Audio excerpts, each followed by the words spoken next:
Boker Tov d'abord. Nous sommes le 14 du mois de Tammuz et le 1er juillet. Ça y est, on rentre dans le mois de juillet, c'est les vacances. Voilà, faites attention, mesdames, à la tsniout. Faites attention, Adam, j'ai pas fini de parler. Et faites attention surtout à vos yeux, moi le premier, et vous aussi. Il n'y a jamais eu autant de méduses. Il n'y a jamais eu autant de méduses. C'est toujours pareil, c'est vraiment incroyable depuis que je suis ici. Du 17 Tammuz jusqu'au 9 Av, tout le littoral d'Israël est rempli de méduses. Le lendemain du 9 Av, il n'y a plus de méduses. Non, mais il y a une nouveauté quand même cette année. Ah, Il y a une nouveauté. les méduses sont venues en robe. C'est une méduse japonaise. C'est une méduse Elle japonaise. n'a pas l'habitude d'être là. Elle n'a pas l'habitude d'être là, nous dit Adam. Et qui, paraît-il, d'après les spécialistes, va attirer beaucoup de mauvaises choses dans les eaux. Donc voilà, ça va tirer beaucoup de choses mauvaises, dit-il. C'est Adam qui parle, donc ne vous effrayez pas. C'est pas moi, c'est pas moi. Ils ont fait leur alia. Messieurs, si les méduses du Japon font leur alia, c'est un signe que tout le monde doit faire sa alia. Voilà, on va s'arrêter là avec les informations des guignols de... Bon, allez. On est aujourd'hui dans un nouveau programme d'études, si Dieu veut. Je vous avais dit, on recommencera toute l'histoire de la création du monde dans les Midrashim pour Bezrat Hashem, réaviver un petit peu l'histoire du peuple d'Israël qui est un livre de vie. Mais d'abord et avant tout, Rabbeinu avec la sorcellerie, qu'est-ce qu'il nous apprend? Il nous dit comme ça, Banim anuladim al-yedei al-echashim shel shemot atuma ou al-yedei kishuf, les enfants qui naissent par le biais de toutes sortes de lechashim, c'est-à-dire en prononciation de mots impurs, où on fait des hashbaot avec des démons pour que la personne tombe enceinte, ou alors avec des shemot atuma, la personne étant stérile, alors elle va voir un marabout ou autre chose qui va lui faire des écrits qu'elle portera sur elle pour tomber enceinte, ou même à l'idée bichlal de la vraie sorcellerie telle qu'elle. Il faut savoir que les enfants qui en naîtront seront des enfants de la débauche, l'opachot de l'Éther. Ensuite, bechol haosek bishmot atuma ou nizok bechol davar, tout celui qui chas veshalom ferait de la shemot atuma, c'est-à-dire il écrirait sur un parchemin ou sur une espèce de plaque quelconque toutes sortes de noms, qu'il sache qu'il sera, endommagé, subira des dommages, en toutes choses. Il est strictement interdit d'avoir affaire à ce genre de choses. Et pour finir, en akishuf mezik ela le baale gaava, la sorcellerie ne nuira qu'à des personnes qui sont orgueilleuses. Là, vous avez compris que si chas veshalom, une personne est frappée par la sorcellerie, la première des choses, dit Rabbeinu, qu'elle doit faire, c'est travailler son humilité pour que la sorcellerie ne puisse pas l'avoir. Car quand on fait de la sorcellerie à quelqu'un, chas veshalom, avec le sang de l'anida et toutes sortes de shem shmor, de choses liminéennes, si la personne est un ave, la sorcellerie sur lui, elle glisse. Mais vraiment un ave, ça glisse, ça ne le touche pas. Les anavim, les gens aiment, ne sont pas touchés par la sorcellerie. S'ils sont touchés par la sorcellerie, c'est qu'ils ont en eux, d'une certaine façon, un clic-qui-boule, et sur ce, ils devraient faire attention. Clic-qui-boule, c'est-à-dire qu'ils ont un réceptacle pour recevoir cette sorcellerie, ce réceptacle s'appelle l'orgueil. Mais quelqu'un qui a un ave n'a pas ce problème. Voilà. Le dira Bezrat Hashem Shishur pour l'élévation de l'âme de Shmuel, Sami Ben Elisa, et la réussite de vous tous. Un grand Mazel Tov à Jacques Serror qui fait la bar mitzvah de son fils, Bezrat Hashem. Alors, on commence ce programme tout nouveau. T'es prêt? Kodem Shenivra à Olam. Alors, la majeure partie des références, puisque vous aimez bien les références, sont du Talmud de Babylonie, du Talmud de Bavli et du Zohar, qui est 40. C'est les références principales des livres qu'on va étudier. Avant que la création du monde n'ait lieu, Aolam Terem Nivra, avant la création du monde. Lo or velo chosher. Il n'y avait ni lumière, ni obscurité. Car vous avez bien compris que la lumière ainsi que l'obscurité sont des inventions qui interviendront dans la création du monde ou qui interviendront dans la création du monde. L'omaim velo shamaim. Il n'y avait ni eau, ni ciel, ni espace. Il n'y avait absolument rien. Je m'excuse, même là je vous trompe, même le mot rien n'existait pas, ni vide. C'est ce qu'on appelle le vide, il y a du vide, ça n'existait pas. C'est une invention.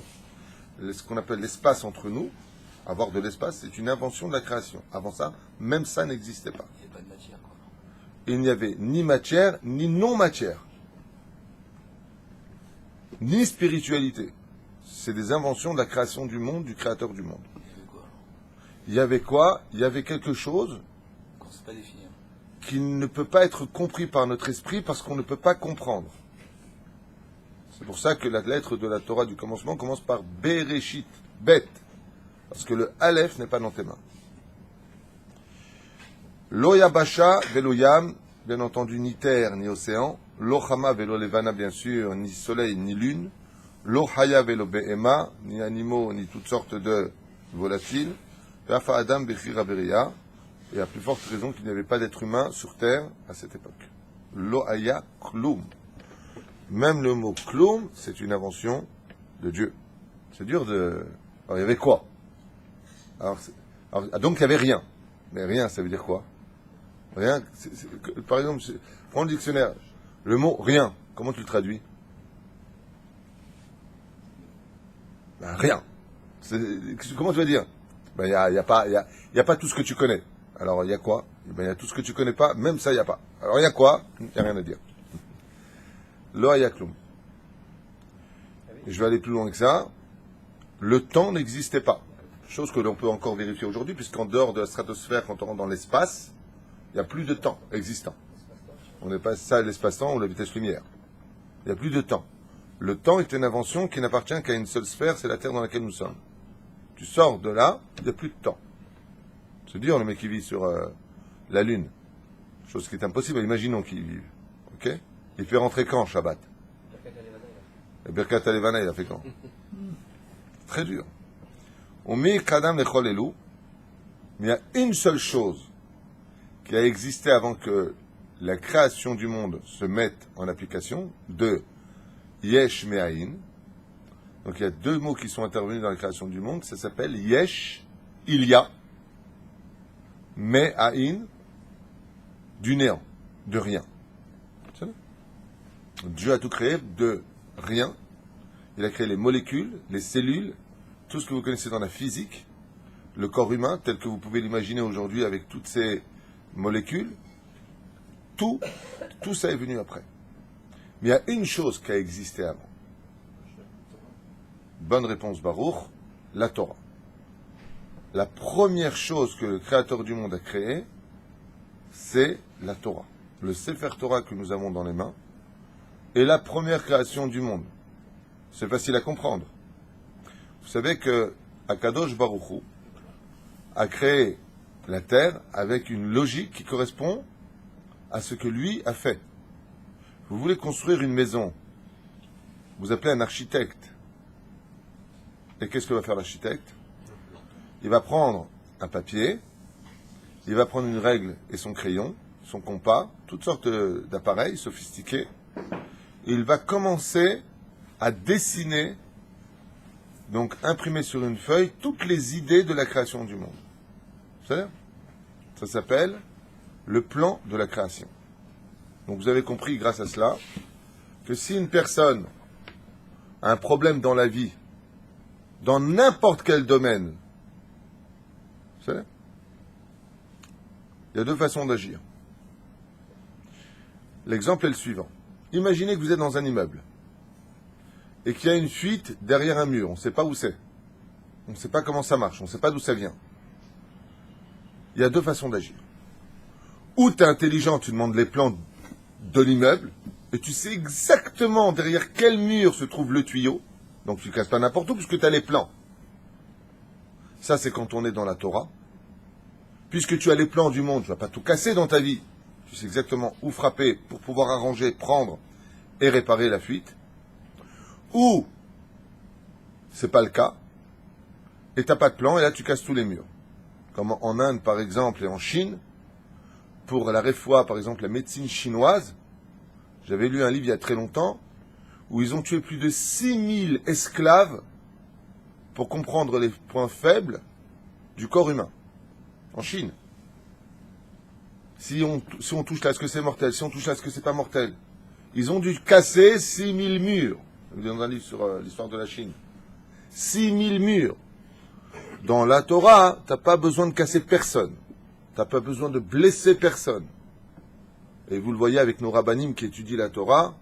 Baba Saleh, comment on fait pour soigner ça et ça? Hein? Rabbi Yaakov Abu Hatzera, il est aveugle, le mec. Pas de problème. Moi, j'ai pas besoin de casser quoi que ce soit.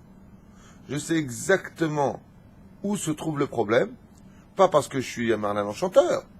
C'est parce que j'étudie les plans de la création. Donc, dans la Torah, j'ai toute la création. Les plans de la création sont là. Et ce que nous dit ici le Midrash, la seule chose que Dieu a fait, c'est qu'il a écrit cette Torah. Mais là, on a un gros problème. De quelle Torah est-ce qu'on parle d'après vous? Celle que vous avez eue au Har Sinaï. Il y a eu les premiers dons de la Torah, les tables cassées, et puis, il y a une marque de savoir que c'est les mêmes tables qu'on a reçues après. Il y a eu par la suite les deuxièmes tables de la loi, donc justement le 17 du mois de Tammuz. Et puis après, il y a eu le deuxième table de la loi, c'est l'article Varecha. Moshe redescend et nous donne les tables de la loi. Alpaim shana lifnei shenivra olam bara kadosh baruch hu et Torah, 2000 ans. Ça aussi, ça demande réflexion. Si le temps n'existait pas, pourquoi tu me dis 2000 ans? 2000 ans avant que le monde ne soit créé, la Torah a été écrite. Alors, est-ce qu'on parle de 2000 années comme nous on les prend, ou est-ce qu'on parlerait de 2000 ans comme pour Dieu? Parce que le Télim nous dit Kiyom Ehad, Kiyom Etmol Ki Avor. Il va croire qu'un an chez Dieu, ce serait comme 1000 ans pour nous. Ce serait 2 jours avant. De quel langage on parle ici? Je vous avoue que c'est ambigu. Mais c'est une image. 2000 ans avant la création du monde. Alors, prenons un petit peu le cas échéant. Bereshit, bara, Elokim, et Hashem, et Haaretz. Vayomer Hashem el Avram, lech lecha, le tzaddik. Bilam, le rachat. Lavan, le mécréant. Yitzhak, le gentil. Yaakov, le tzaddik. Esav, le rachat. Si tout ça c'était écrit, ça voudrait dire que Chas v'Shalom, on ferait partie d'un processus préexistant, prédivin. Et le libre arbitre n'aura absolument pas sa place dans tout cela. Alors ce que je vais vous enseigner maintenant, c'est un peu dangereux à écouter, parce que ça voudrait dire que il faut bien une explication. Alors je ne sais pas si je vous la donne ou je ne la donne pas. Oh oui, dit-il. Vous savez qu'il n'y a pas de hasard. Vous savez que dans le monde dans lequel nous sommes, il n'y a pas de hasard. Mais on sait aussi dans notre Sainte Torah que le mektoub n'existe pas. Sinon, tout serait fatalité. Il n'y a pas de mektoub. Tu peux changer ton mazal par la prière, par le déplacement, par le changement de nom, par. La liste est longue. Alors, si tout est écrit à l'avance, bien avant que le ciel et la terre ne soient créés, puisque Dieu a placé le monde tel quel, avec le pays d'Eretz Israël, avec la faute d'Adam Arishon, pour 6000 ans d'histoire, tout a été écrit dans la Torah. Alors comment se fait-il que nous soyons dans un monde de libre arbitre pour essayer de comprendre et d'analyser la notion du libre arbitre face à ce midrash? On est mal barré.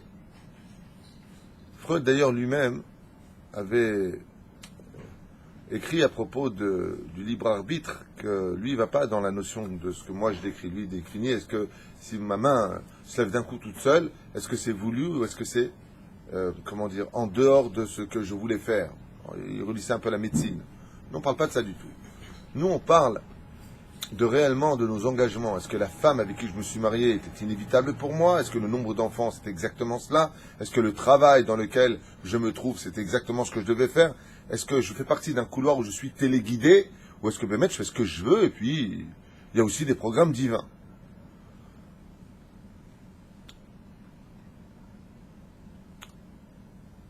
Kadosh Baruch Hu, quand il a créé le monde, il est illimité. Il a vu exactement dans un total libre arbitre ce que Éric Tuitou fera de sa vie, tel quel. Mais il l'a vu en film, en image. Il a vu Baruch, qui sera cuisinier, puis pâtissier. Et puis de son libre arbitre, avec qui il se marierait. à quel âge il changerait de par lui-même. Tout cela s'est défilé devant lui. Avraham Avinu, qui avait le choix d'être tzaddik ou rachat, qui est devenu tzaddik. Tout ça a déjà existé. Jusqu'à l'avenue du Mashiach, les guerres comme les bonheurs, tout a été fait. Avant que le ciel et la terre ne soient créés. Une fois que tout s'est réalisé, qu'est-ce qu'a fait Hachem? Comme si quelqu'un y voit un film devant lui et il note. Ah, Bereshit, Bara, Elohim, Et, Hashamaim. Comment les choses sont réalisées? Tout s'est réalisé avant. Donc, qu'est-ce que nous sommes aujourd'hui, nous, sur Terre? Que le reflet de quelque chose qui a déjà existé dans un total libre arbitre qui aujourd'hui se fait dégager par les événements de tous les jours. Vous avez compris ce que je viens de dire? Donc que Dieu, Hachem Ra'a Akol Ifnechem. Nous ne sommes... Ah, ta question, elle est... J'attendais, je me demandais quand est-ce que je vais avoir cette question. Ouais, attends, je finis ma phrase. Excellente question, ta réaction est super importante. Akadosh Baruch Hu a laissé ta vie se dérouler, bémet comme toi tu l'aurais voulu. Vas-y, vis. Et il note. Alain, qu'est-ce qu'il fera? Krav Maga. Mais il a laissé des vides. C'est le blanc qui se trouve entre les lettres noires, où là-bas on peut inscrire d'autres choses. Pourquoi? Parce qu'il y a des interventions divines constamment, par des cœurs brisés ou des cœurs réchauffés par de bons événements, la simcha de vivre. Alors comment ça s'arrange? Par exemple, Moshe il a ramené Chevi, mais Shavita Chevi. Chevi, le Zohar dit c'est Rabbi Shimon Bar Yochai. Donc à l'époque du don de la Torah, Rabbi Shimon Bar Yochai était déjà l'âme de Moshe Rabbeinu. Donc il était tzaddik avant de naître. Ça va pas. Ça va pas. Lui, il est tzaddik, donc tout est préconçu. Alors lui, il est rachat, lui, il est tzaddik. On a vu Chizkiyahu Melech Alav Shalom, qui voulait pas avoir d'enfants parce qu'il avait vu le Roi HaKodesh que ses enfants seraient Rechaim avant qu'ils viennent au monde. Oh! Parce qu'en réalité, quand tu arrives au Roi HaKodesh, tu arrives à rentrer dans les yeux de Dieu avant la création du monde. Et mais Ménaché a fait tchouva à la fin. Alors Akadosh Baruch Hu, il a reconstitué tout simplement ce qui a déjà été créé dans un libre arbitre. Alors, maintenant, je vous pose une question simple. Est-ce qu'on a un libre arbitre? Oui. Est-ce que tout est prédestiné? Oui. Ben, ça va pas, si. Car nous ne sommes que le reflet d'une histoire préexistante. Dans ce cas-là, ta question intervient, elle est magnifique. À quoi ça sert? Repose la question. Ma question, c'était prendre en compte de dire qu'Hachem, il a tout vu et il a noté. Si on postposait au départ que le temps, il n'existe pas chez Hachem. Donc Hachem, j'ai mon libre arbitre. Mais lui, il sait déjà ce que je vais faire. Mais maman, je l'ai libre arbitre. Oui. Lui, il sait, il voit déjà la fin. C'est pas qu'il peut-être qu'il a déjà vu le film. Tout a déjà été fait, tes prières, tes machins, tout ça, ça a déjà été fait. Et les interventions étaient déjà prévues, la preuve en est. Avant même qu'une personne prie, des fois, il dit, mon cher, j'ai besoin de temps. Hier, j'ai eu un cas pareil. Une personne devait avoir absolument 700 shekels, un avraire. Absolument 700 shekels. Il lui fallait pour sa mashkenta, sinon patati patata. Pendant qu'il me parlait ici, il y a un donateur qui vient, un copain moi qui vient, et lui qui était un petit peu déphasé, je lui dis écoute, attends un petit peu, on verra, il me dit non, il faut absolument que je mette aujourd'hui.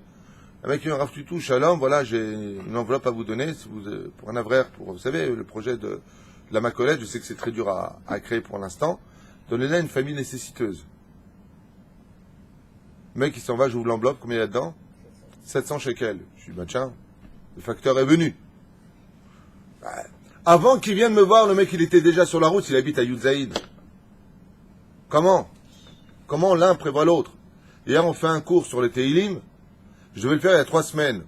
Mon épouse intervient au moment ici en déposant les courses de Shabbat Kodesh, pour Seudah Shlishit, avec un rav qui vient avec 50 sidourim de Teilim. Et il dit voilà, c'est à distribuer, magnifique Teilim, tout rose, super bien fait. C'est à distribuer à tout celui qui veut. Le jour où je fais un cours sur les Teilim, et là-bas il y a marqué, écoute bien le plus marrant, des Teilim, les Chachamim ils disent que chacun doit avoir dans son sac toujours un Teilim de poche. Pourquoi? Parce que regardez le cours d'hier. Les Teilim qu'il amène, c'est des Teilim de poche. Au moment où je fais ça, alors que je vais faire ce cours à 3 semaines, tu peux m'expliquer? Tout est préconçu. Alors là, la question qui se pose, c'est que si Hachem a tout vu, il a vu qui serait tzaddik et qui serait rachat, alors pourquoi créer ce monde qui n'est que le reflet d'un monde qui a déjà existé? Il y a un problème. La réponse est que ce monde a été créé pour vous, pour nous les hommes, pour que nous, maintenant, on puisse comprendre pourquoi, quand on partira de ce monde, lui ira au Gan Eden et l'autre ira au Gehinam, parce que nous, on n'est pas conscient de la pensée divine. On ne peut pas la lire.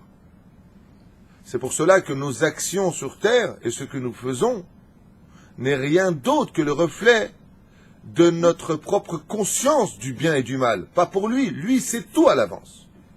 Il sait tout de quand tu vas naître, quand tu vas mourir, si tu feras tchouva, si tu vas... Avant même d'envoyer ton âme, il sait si tu finiras au Gan Eden ou Gehinam. Il sait tout. Alors, pourquoi l'envoyer? Mets-le directement, Hachem. Tu es Elohim, tu es justice, on a confiance en toi. Il dit non. Parce que je ne peux pas envoyer une personne s'il n'est pas d'accord. Alors imaginons que Dieu sait tout à l'avance, et qu'il y en a deux qui arrivent devant lui. Il dit, toi tu vas au Gan Eden, toi tu vas au Gehinam. Il dit, pourquoi lui va au Gehinam et moi je vais au Gan Eden? Pourquoi lui va au Gan Eden, moi je vais au Gehinam? Il dit, parce que j'ai vu. Il dit, toi t'as vu. Nous on n'a pas vu. Il dit, bon t'as raison, alors je vais créer une terre, et on va reconstituer tout ce que vous avez fait maintenant dans l'action. Et cette réaction, cette concrétisation de la vie dans laquelle nous sommes, n'est rien d'autre que le corps d'une âme qui a déjà existé. C'est pour ça qu'il y a plusieurs fois la création de l'homme, en image dans la Torah. Il a créé l'homme à son image, puis après il a créé l'homme de la terre, après il est dans le Gan Eden, après il a envoyé du Gan Eden pour venir au Gan Eden.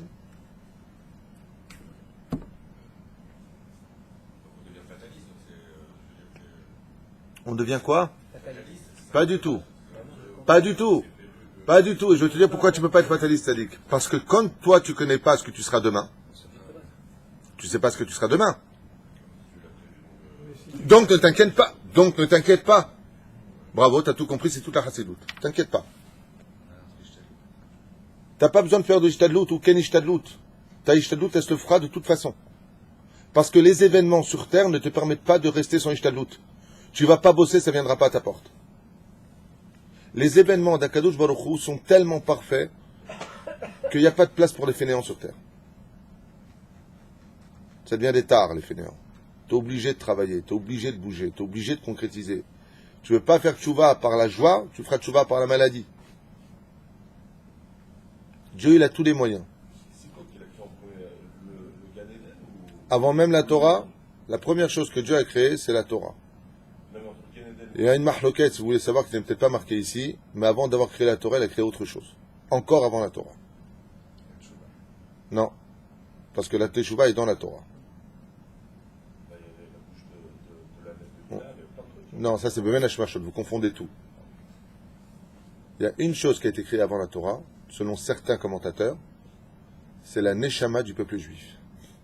Et c'est pour cela que la Torah s'annule devant le Pikuach Nefesh.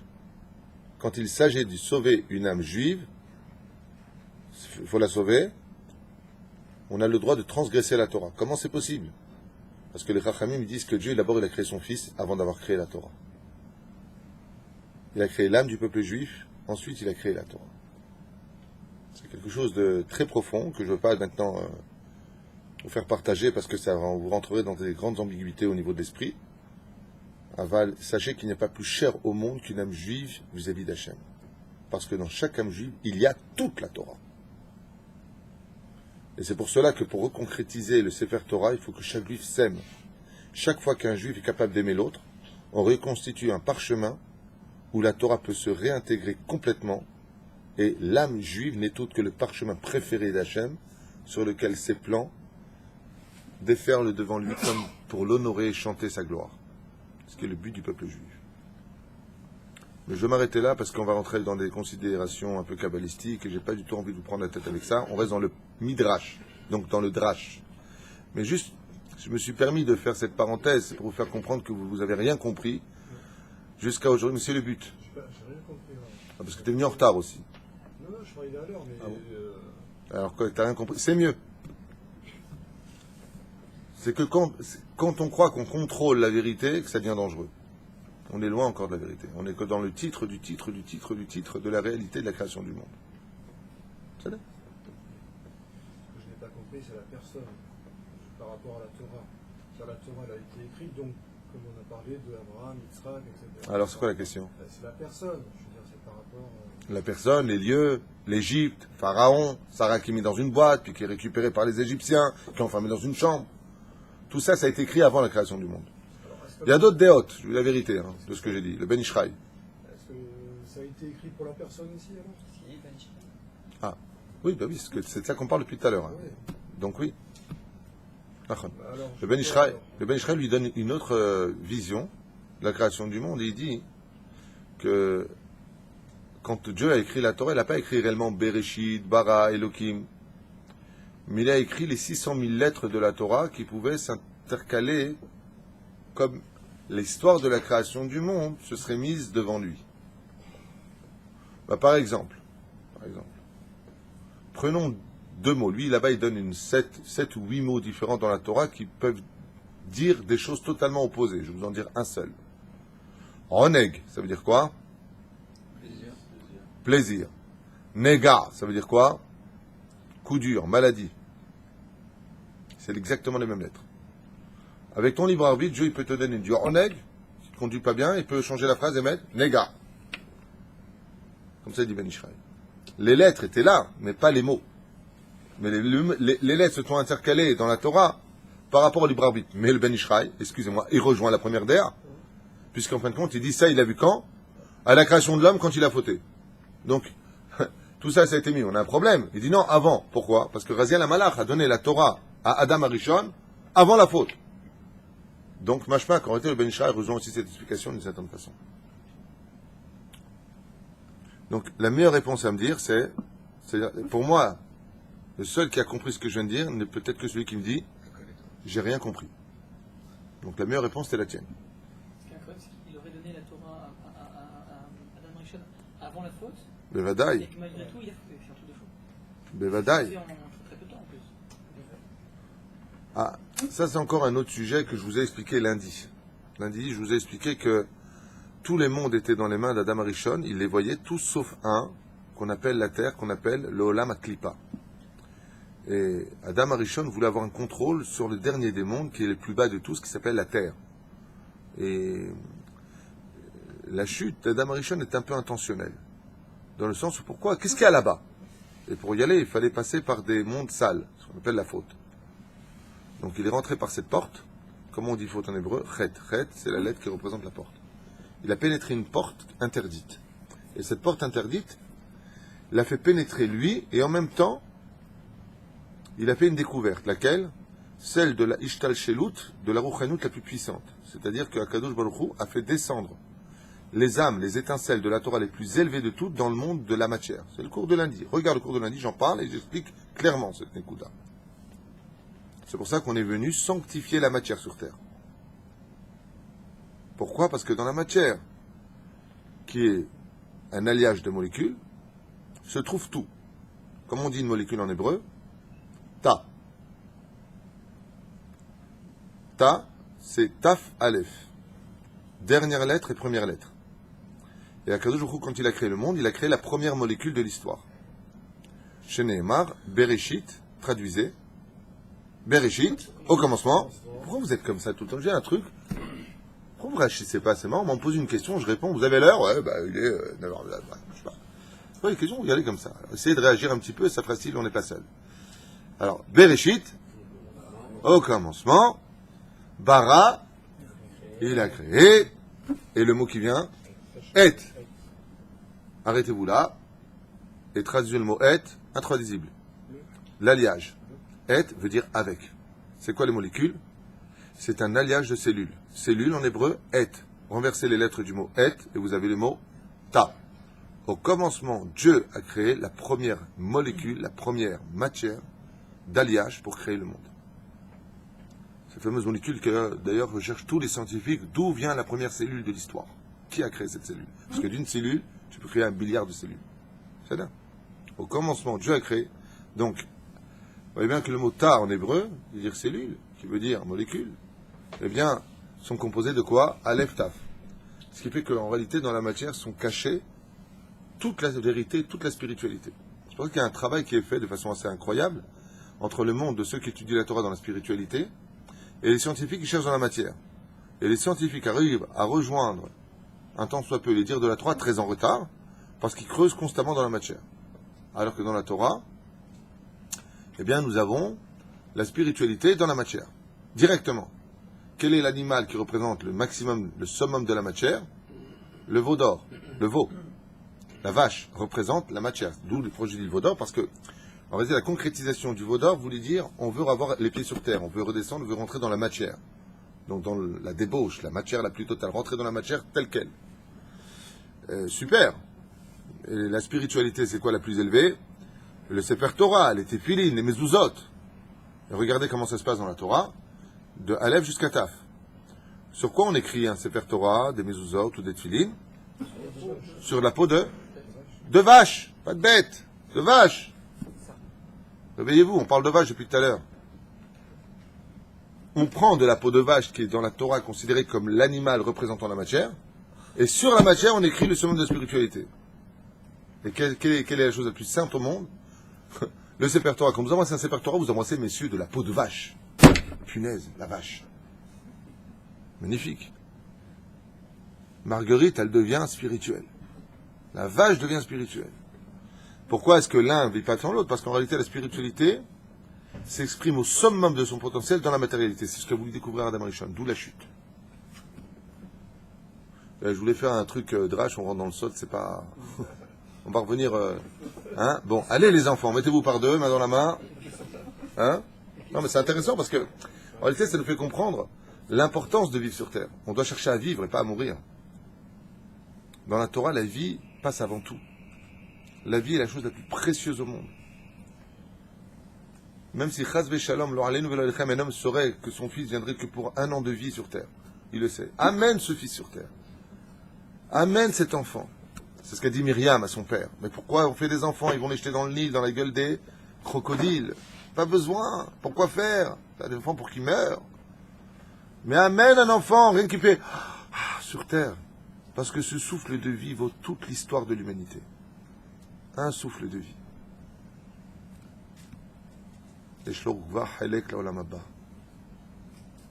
Parce qu'il est venu dans la matière respirer un monde dans lequel se trouvent tous les secrets de l'histoire. Et la preuve en est.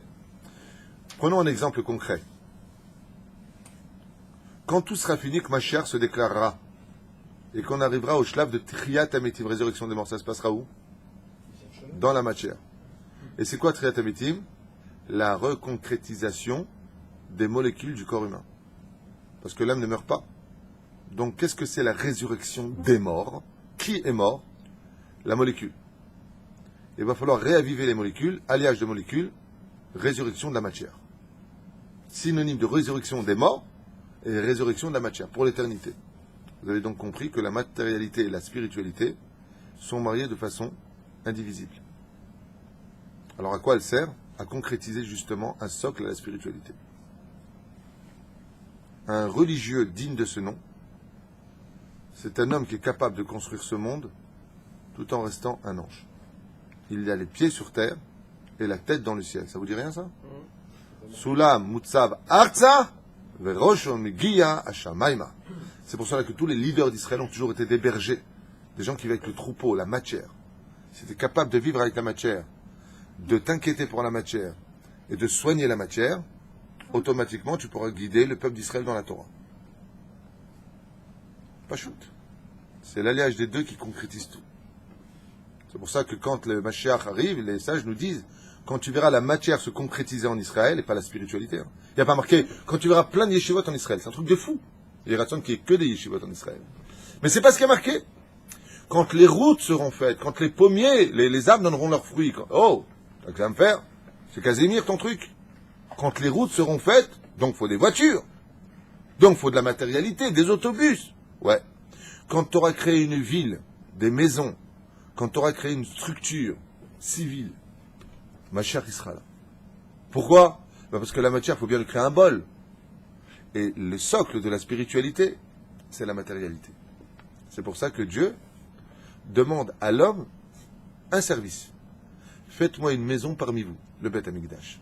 Et le Beth Amikdash est composé des matériaux les plus matérialistes qui existent. L'or, le marbre, l'argent, le bronze, le bois. C'est là-dedans que tu veux vivre? Oui.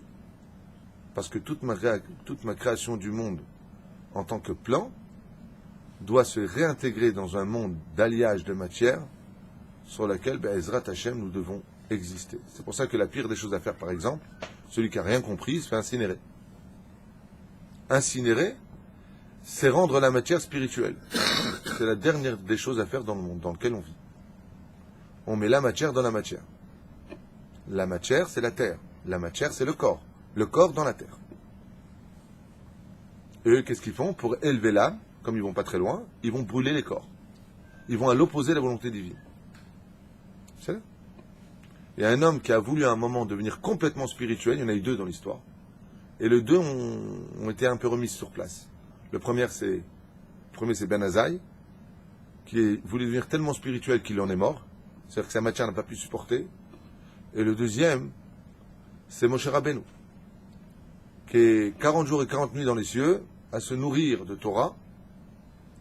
Et Dieu l'arrête. À un moment, il dit, bon, maintenant, descend. Alors, il va provoquer, c'est un peu dur ce que je dis.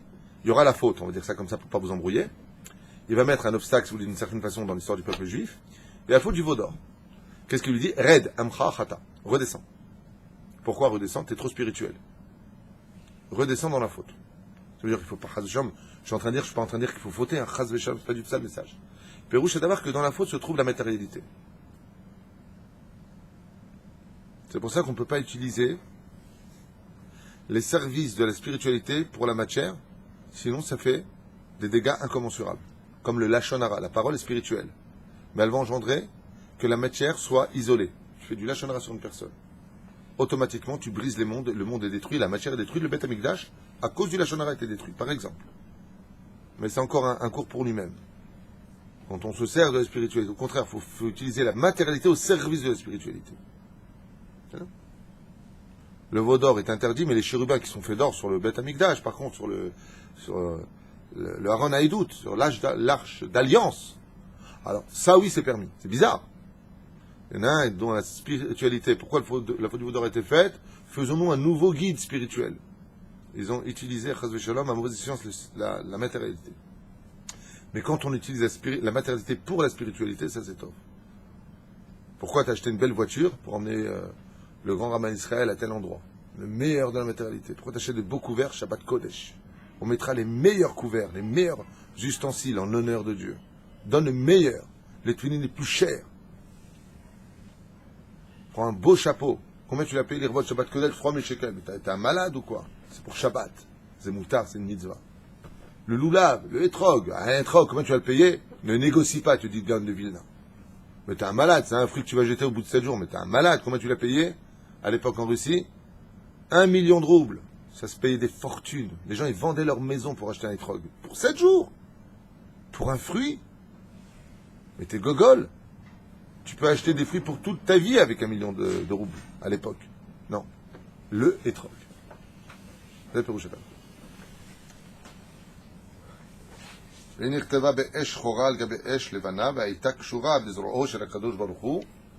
Et cette Torah-là a été écrite d'un feu noir sur un feu blanc. C'est comme ça que la Torah a été écrite. Et Akadosh Baruch Hu, il a marqué comme ça, qu'il a mis sur son bras. Comme si qu'un homme prend son bras, et puis va écrire ici, Bereshit, Bara Elohim, il a écrit toute la Torah sur son bras. D'étudier ça, ça fait peur. Tu dis, Dieu, il a un bras. S'il a un bras, c'est qu'il a une épaule. S'il a une épaule, c'est qu'il est attaché à un corps. S'il a un corps, c'est qu'il a une tête. Donc Dieu est un humain. Chaz ve shalom, shotei sheba shotim. En lo gouf, ve en lo dmuta gouf. Et là, Pérouche Davar, les bras représentent les vertus. Le bras droit, c'est le chesed. Le bras gauche, c'est la rigueur. Le centre du corps, c'est le tiferet. La brit mila, c'est le yesod. Je parle de... Le bout de la brit mila, c'est la malchut. C'est les sphirot. C'est les midot d'Hachem. Et Dieu nous demandera à nous de constituer cette Torah de la même façon sur nous. Si je suis un homme, chas v'shalom. Si je suis... Dieu dit qu'il est un homme. À un moment, il dit Ani ish milchama. Par contre, je suis un homme de guerre. Pas un homme. Il parle un langage d'enfant. Dieu n'est pas matière, il n'est pas homme, chas v'shalom. D'imaginer une fraction de seconde, tout ça. Alors pourquoi c'est marqué comme ça? Tout simplement pour que tu comprennes de quoi est-ce qu'on parle. Mais à travers cela se cachent de grands secrets que nous verrons mercredi prochain, Blinéder, puisqu'il veut nous mettre pour nous le temps de nous quitter. Voilà. C'est passé vite. Quand c'est intéressant, ça devient très très joli. Faut le réécouter, mais bon. J'ai un peu déliré parce que je voulais faire le pshat, traduire, mais je peux pas, c'est pas possible d'étudier, voilà, et Kita Aleph, c'est pas possible. Baruch Hashem. Kol Tov.